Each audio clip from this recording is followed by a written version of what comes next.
I got an interesting question on our YouTube channel this week.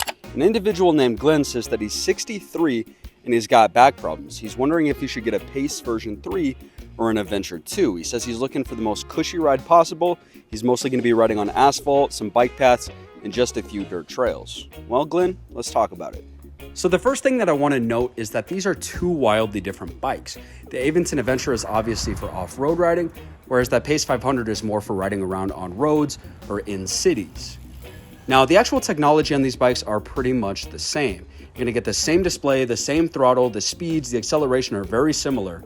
Technology-wise, these bikes are pretty comparable. The real difference does come in what kind of riding that you're trying to do. Now, Glenn, he said that he's going to be mostly doing city riding. Now, I have to tell you, the biggest difference in comfort really does come from the tires. These knobby, hard, large tires on the Aventon Aventure make it much less of a smooth ride than the Aventon Pace. The Pace 500 has these smooth tires, which really makes it feel like you're gliding across the street and there's not too much bumping.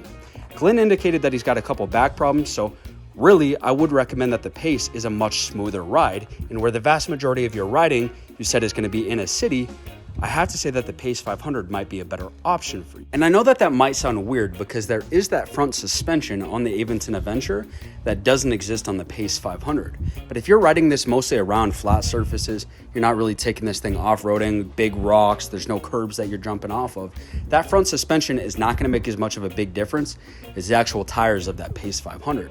Now, one thing I would recommend is that the Pace version 3 is $200 cheaper than that Aventon Aventure. What you can do is you can actually get a seat post with suspension for between $75 and $200 for that Pace 500, really depending on the quality of suspension that you want in your seat post. By adding some seat post suspension, it's just gonna help you to make that ride a little bit smoother.